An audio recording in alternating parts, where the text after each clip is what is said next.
el gobierno, a través de instituciones públicas federales, llevó a cabo 174.219 compras. Repito, 174.219 compras y gastó más de 513,000 millones de pesos. Esto equivale al 9% del presupuesto de egresos. Los datos del Instituto Mexicano para la Competitividad es que se ha aumentado en México el índice de riesgo de corrupción en estas compras, y le aprecio mucho para hablar de esto y explicar y de ver de qué se trata bien a bien, porque también se iba a acabar la corrupción el 1 de diciembre de 2018 con la violencia. Le aprecio mucho a Valeria Moy, ¿sí?, directora del Instituto Mexicano para la Competitividad. Valeria, querida, ¿cómo estás? Buenas tardes. Joaquín, es un gustazo saludarte. ¿Cómo estás? A mí también. A ver, cuéntame, ¿qué quiere decir esto? Que ha aumentado el riesgo de corrupción en la empresa pública y por ende en la privada, ¿no?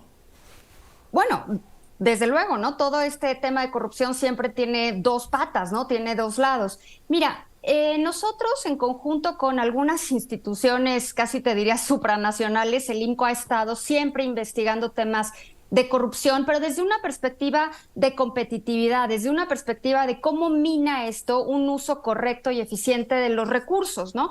Y siempre pugnando, evidentemente, porque se cumpla la ley, que haya competencia y cuando se use dinero público sea el mejor uso para ese dinero que se puede dar. Por lo tanto, cuando se habla de compras públicas, yo te voy a ser sincera, cuando vi este dato de hoy, el 9% del presupuesto, dije, es muy poquito, ¿dónde está el resto del dinero? ¿No? Bueno, pues el resto del presupuesto público evidentemente se va a otras cosas como nómina o pagar renta o pagar otro tipo de servicios. Estas son las compras, cuando compran lápices, cuando compran servicios de mantenimiento de elevadores, cuando compran reactivos médicos, cuando compran productos o servicios a, evidentemente, el sector privado. En el 2020 sacamos esta herramienta que yo creo que nos equivocamos, Joaquín, y le pusimos el nombre de índice de riesgos, pero en realidad es una herramienta, es un monitor donde tú te metes a la página y empiezas a jugar con los datos. Tú quieres ver cómo está comprando, no sé, la Secretaría de Economía, o quieres ver cómo está comprando Birmex, esta empresa de esta parte del gobierno que se dedica a los medicamentos, o quieres ver cómo está gastando el Instituto Mexicano del Seguro Social. Tú puedes meterte a esta página del INCO y ver cómo se está gastando, cuánto se está gastando, a quién se le están dando los contratos, porque gran parte de esta información, Joaquín, debe de ser pública por ley. O sea, esto no es una cosa de voluntad. La ley establece que esta información tiene que ser pública. Como esa información es muy complicado acceder a ella porque está revuelta y es de verdad el sistema es complejo, pues lo que hacemos en el INCO es la organizamos, la ordenamos y le asignamos, y yo creo que esa es la parte de gran contribución del INCO, como estas banderitas rojas, como estas señales de alerta de ojo, esta compra no me gusta, esta compra tiene algo que llama la atención. Entre las cosas que nos llaman la atención, por ejemplo, son las empresas de reciente creación, son las empresas que son prácticamente nuevas y de repente están recibiendo contratos millonarios.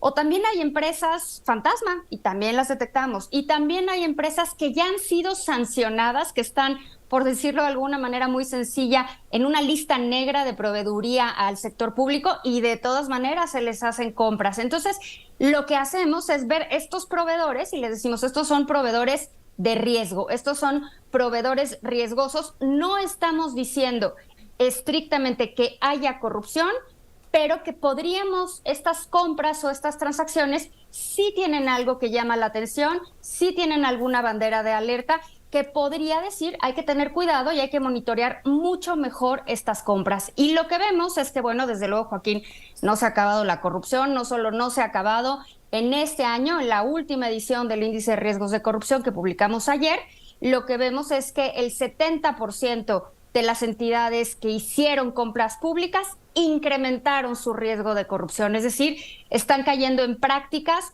que no van conforme a la ley, que no van conforme a la transparencia, que no van conforme a los criterios que la ley marca. No estoy hablando, Joaquín, de deseos, de lo que a mí me gustaría que cumplieran las compras públicas. Esto es lo que la ley define que tienen que cumplir. Y vamos a ver, bueno, ya lo verán ustedes, que son los que saben y tienen esta maravillosa herramienta. ¿Qué ha sucedido en todo este lapso que el presidente tiene en estado de coma al INAI, que debe ser una herramienta fundamental para no solo para los ciudadanos, sino para el IMCO? Mira, por ejemplo, hay información que intrínsecamente no podemos tener, como las compras de Pemex, ¿no? O sea, Pemex se sale de la administración pública en términos administrativos y entonces no podemos ver esas compras. En esta herramienta ponemos únicamente lo que se publica en Compranet, que es la herramienta a través de la cual se hacen las compras públicas, que hay que decir que es una herramienta ya vieja y que necesita que el sector público le dé un buen mantenimiento, o si no nos vamos a quedar también pronto sin Compranet. Entonces, Compranet es el sistema y es la herramienta.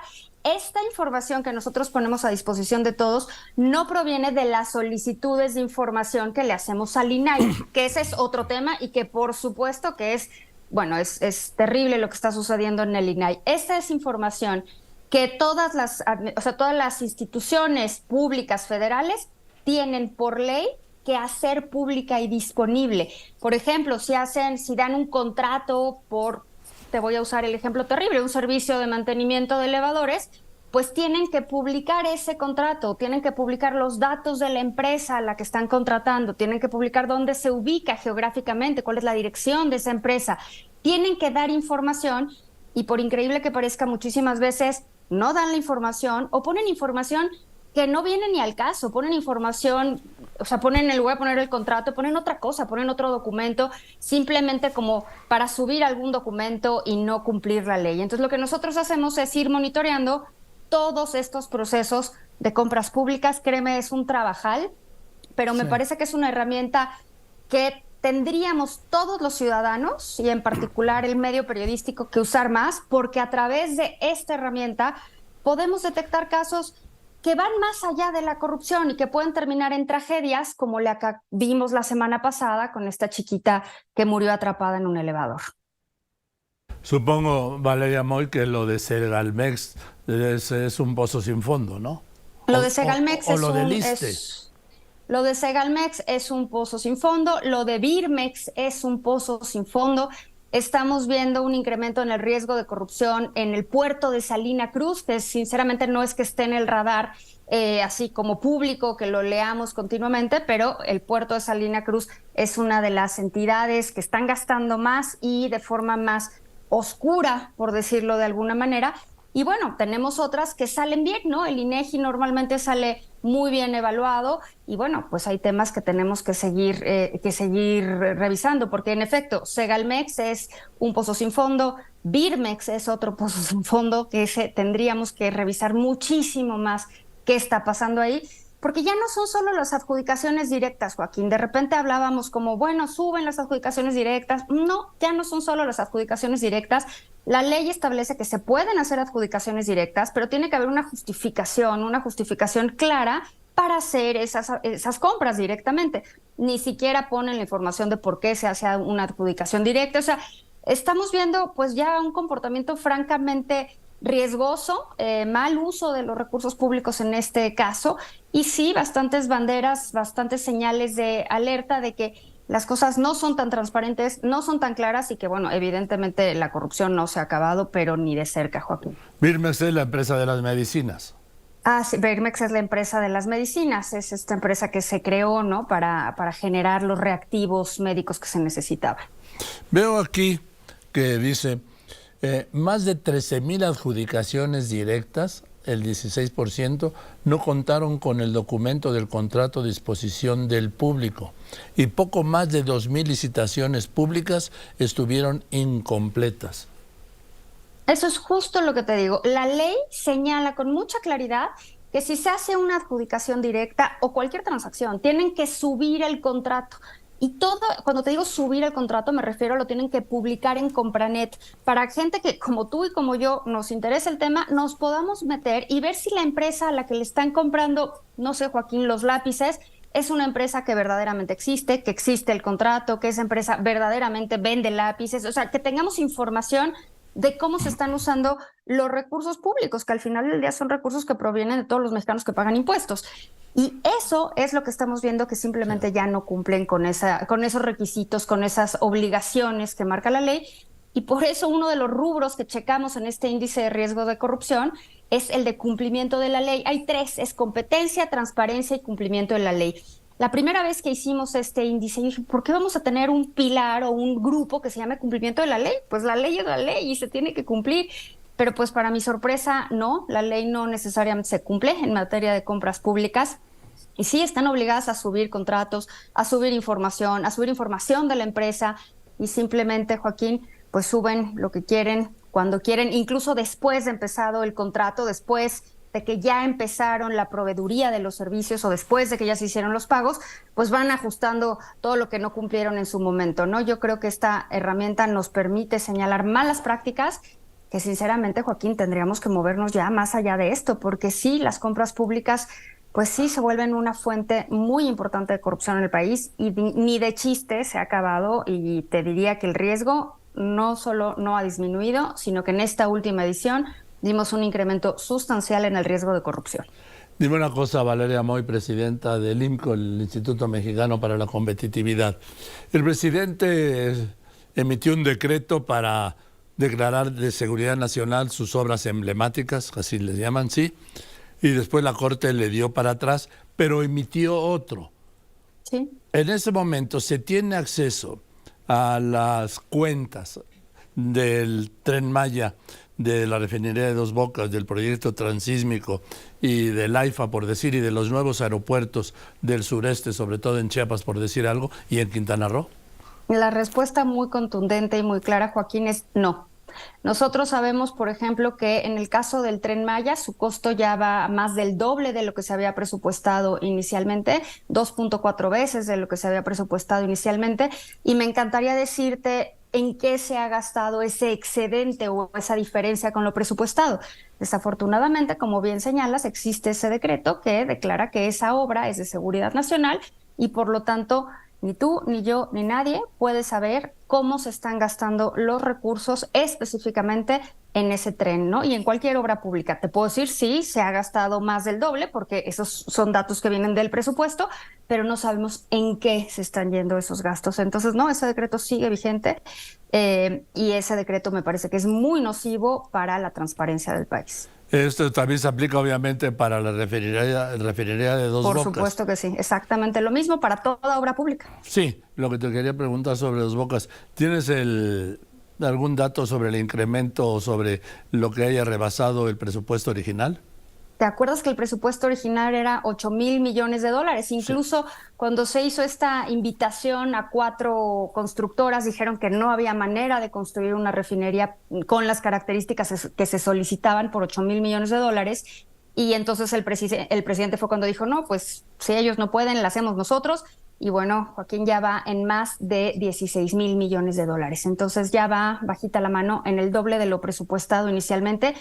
Y ojo, estamos hablando de miles de millones de dólares, una refinería que ni siquiera sabemos, Joaquín, si va a refinar, porque hay que decir, apenas van a empezar el proceso de pruebas. Y bueno, y si refina, vamos a ver si es rentable. Yo le doy el beneficio de la duda, aunque sinceramente no creo que eventualmente esa refinería sea rentable, pues por la forma en la que está construida y el petróleo que va a refinar, ¿no? ¿Tienes algún dato de los costos del AIFA? De los costos del AIFA todavía no tengo información aquí a la mano. El AIFA no salió tan caro o sea, el AIFA estuvo bastante más cercano a lo que se había presupuestado que en este caso de estas 2 otras obras de las que te estoy hablando. El AIFA no fue una de estas obras faraónicas como lo que estamos viendo con el tren y con la refinería. Y ahora con el proyecto transísmico. El proyecto transísmico, quién sabe cómo termine, porque pues para que funcione, Joaquín, a mí es un proyecto que inicialmente me parece que tiene una buena idea y que podría funcionar quizás, pero es tan complejo y a veces se nos olvida que la geografía mexicana, justo por donde quieren que pase el corredor transísmico, es verdaderamente complicada. Entonces, para que funcionara un proyecto de esa envergadura, todo lo que tendría que venir acompañando a la obra. Eso creo que no lo estamos viendo y sinceramente no creo que tengamos en este momento, o que el gobierno tenga en este momento la capacidad de desarrollar toda la zona de tal forma que fuera funcional. No es únicamente un plan fiscal, porque hay un plan fiscal de exentar de ciertos impuestos, incluyendo el IVA, por cierto periodo de tiempo a las empresas que ahí se ubiquen, o de dar ciertos subsidios o cierta preferencia fiscal de otra manera. Yo creo que va mucho más allá de eso. Yo creo que necesitamos invertir en puertos en ambos lados, porque si no, simplemente pues no vamos a poder, esa conectividad que estamos buscando no va a ser funcional. Hay que recordar, es un proyecto pues de 1900, ¿no? Que por alguna razón no se ha ejecutado, ¿no? Y la complejidad no es menor. El presidente Echeverría lo quiso reactivar, hablo de 70, 76, lo llamó el plan Alfa Omega. Mira, qué buen nombre. Sí. Y pues se quedó en el plan, ¿sí? Dime una cosa. Pues es que tienes cordilleras, tienes ríos, tienes lagos, tienes... Sierra. O sea, ¿cómo lo haces, no? En fin, hay un tema del cual tú sabes, los bonos del Naim, que se tenían que pagar, asumió el gobierno, por la deuda que se estaba financiando a través del TUA, que es la tarifa que cobra el Aeropuerto Internacional de la Ciudad de México, los que lo usamos, pero ahora hubo un decreto del presidente para convertirlo en pasivo, en deuda nacional, ¿no? O de gobierno. ¿Qué quiere decir esto, Valeria? Bueno, de entrada podríamos pensar que en términos, el dinero es fungible, Joaquín, entonces al final del día, si se paga con la TUA o se paga a través de una emisión de bonos, se está pagando con una obligación, o sea, se vuelve una obligación del gobierno cumplirla, y para eso necesitamos recursos, provengan de donde provengan. En un inicio, toda esta TUA se fue dedicada a pagar esos bonos. A mí me parece delirante usar recursos presentes para algo que simplemente ya no va a existir, ¿no? Pero bueno, pues había que cumplir con la obligación financiera, lo cual ha dejado también en una situación crítica y terrible al aeropuerto existente, ¿no? Porque pues simplemente ya se cae a pedazos, como todos los que lo usamos podemos constatarlo día a día. Y el hecho de financiarlo a través de algún tipo de herramienta de deuda, pues no hace más que comprobar lo que dijimos desde un principio. Se estaba asumiendo un costo grande por cancelar una obra que ya llevaba gran parte de avance y que podría haber cambiado la realidad del país. Pero bueno, pues esa fue la decisión que se tomó en el momento, ¿no? Valeria Moy, dime, ¿cómo entramos a esta plataforma?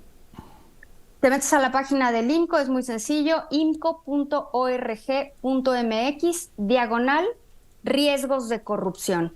Y ahí tienes toda la información, toda la gente que quiera puede jugar con la información, puede jugar con los proveedores, puedes jugar con el año, puedes decir yo quiero ver qué compró el IMSS en el 2020, en el 2021, puedes ver la trayectoria, puedes ver si el proveedor es nuevo, si el proveedor está relacionado con partes gubernamentales. O sea, hay muchísima información, es gráfica, es amable, que todo mundo debería poder usar pues para evaluar el uso de los recursos que le decimos públicos, Joaquín, pero al final del día son recursos con los que todos contribuimos mediante nuestro pago de impuestos. ¿Me lo repites? imco.org. imco.org.mx/riesgos de corrupción, todo seguido. Gracias, Valeria, como siempre, y te mando un saludo y te aprecio mucho. Nos aclares muchas cosas.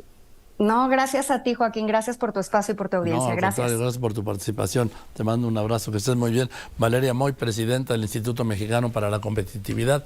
Le repito, esta plataforma es imco.org.mx/registro de corrupción. ¿Es registro de corrupción? Riesgos de corrupción, ahí está. IMCO. Todo junto, ¿sí? Es imco.org.mx/índice de riesgos de corrupción. Todo pegado, sin estos espacios. Pero bueno, así está.